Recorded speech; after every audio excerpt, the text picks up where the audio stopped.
Is Lewis Hamilton back? Is he back to winning championship this year? I'm not so sure. The Ferrari looked great this morning, kept people behind. Verstappen and Norris couldn't get close to him. Let's have a look and a bit of a dive into the sprint race this morning in China. The Ferrari with Hamilton P1 and Charles Leclerc finishing in P5. Good performance for Ferrari. I think Hamilton kept off Norris and Verstappen. I think Verstappen was definitely challenging him a little bit during the early part of the race, but I think Hamilton stayed in there. Ferrari looked a lot more confident than they did in Melbourne. Definitely better pace, good race pace. Hamilton definitely had the tyres at the end compared to a lot of other drivers. And yeah, it was a great performance all round from him. Got a lot of confidence to take on from this. But Charles Leclerc, I think, will be a bit disappointed in comparison. Starting P4, they would probably be hoping could have made a podium and got past Verstappen today, with Hamilton having such a good car as he had. Overtaken by Russell. Didn't really give a lot back to him. Russell sort of drove off and was in his own little world again like he was last week. I think Ferraris will take that on board, take it on the chin, but I think they'll be quite happy with their performance and will take the points very nicely. McLaren with a P8 for Norris and P2 for Oscar Piastri. P8 for Norris will be a big disappointment. I just went backwards from the start. I don't know what really happened. I think he got sort of caught up in that jam, lost it a bit around the outside, obviously coming into the one corner, got a bit into the gravel, lost his position, and then just couldn't make the positions back, which I was shocked about, to be honest. I think he really should have got back into them. I think he's definitely had the better car. Piastri pushed on forward, looked really good and positive. You know, I think I was expecting Norris to have got past Kimi, got past Tsunoda into that top six, but in the end, he really struggled to even get that P8 position. I was quite lucky to get it in the end. So I think he'll just be happy that he's got a point or something at least, and that was an absolute torrid time this morning. But Oscar Piastri, on the other hand, I think he'll be happy. I mean, I'm not so sure if he will be 100% happy. I would have had him winning this race. I think that he would have had the tyres under him. You know, we've heard a lot of talk about the tyres and how good McLaren is on the tyres. And a sprint race would be exactly where that would come into its own. With everyone being on one compound, no pit stops, McLaren should look after the tyres and just drive into the distance or pull up to a back of a car, get past them and drive away. Didn't really happen. Bit disappointing there. But good points for Piastri. Back into the championship fight and keeps the pressure on Lando Norris. Red Bulls with Verstappen in P3, but Lawson down in P14. Verstappen did alright, I think.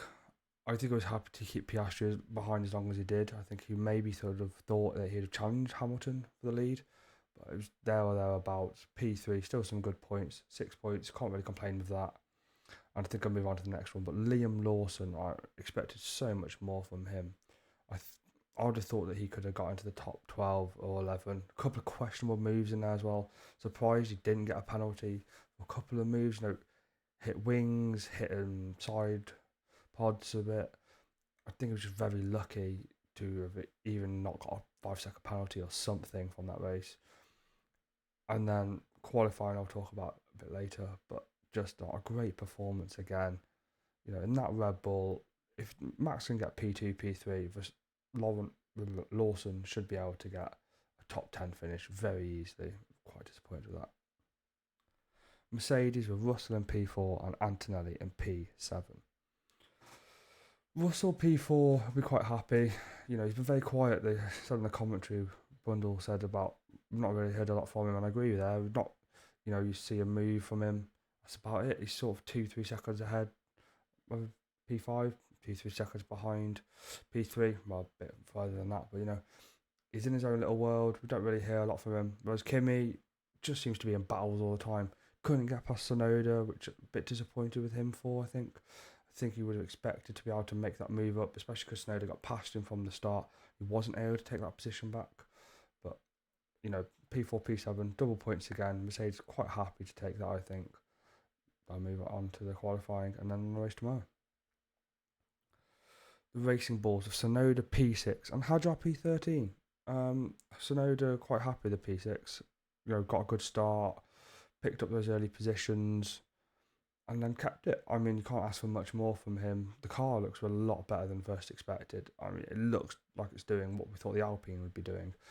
So they look like they got that nailed on. As long as they don't mess the strategy up for the rest of the weekend, I think they could be on for some good points again for Tsunoda and Hadjar. I mean, P13's great comeback.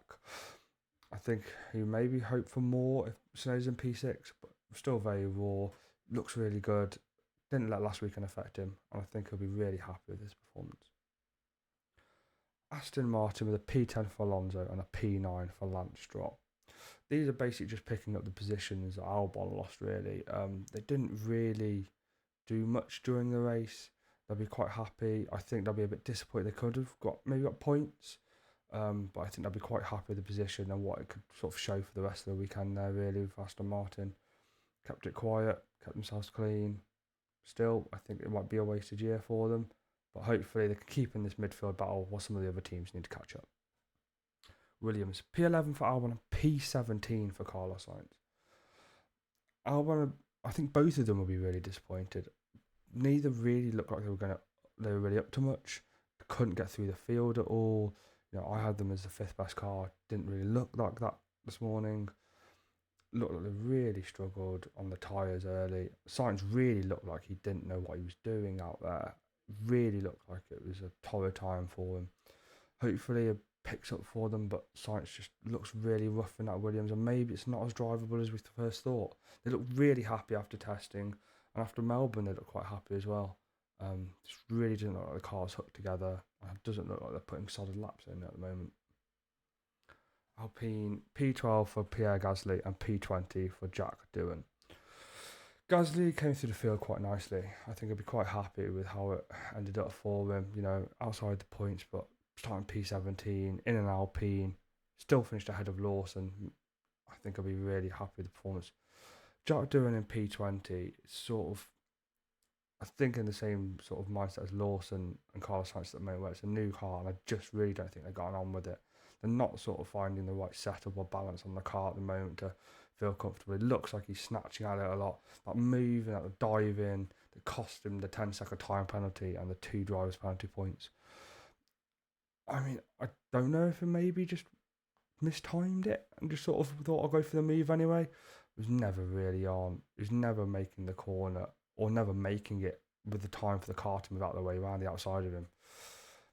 Just not a great performance from him again. I'm hoping things will look up for him, but it's just not really looking good at Alpine at the moment.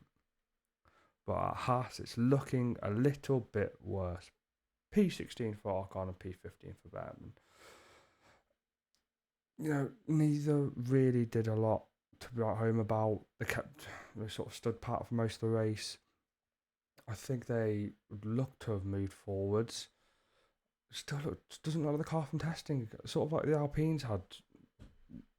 Haas really looked like they were up there fighting with Williams or Alpine as we potentially thought, and it now looks like that could be more Williams and Aston Martin, and maybe even the Racing Bulls in that midfield battle.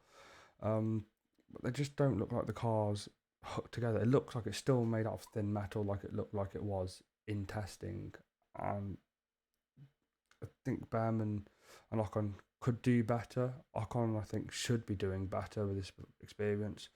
But Berman's keeping it on the track, keeping it clean. It's okay, but I think the Haas's need to look up for the future. The worst team from the sprint race was by far the Sauber team. P18 for Bortoleto and P19 for Hulkenberg. I mean, that's really just not a great performance, is it? Any way, shape or form. Really looked up in Melbourne. I know the P7 looked a bit out of nowhere, but Bortoleto dropping quite far back during the race. Hulkenberg not getting much after his start from the pit lane. Only overtaking Doohan.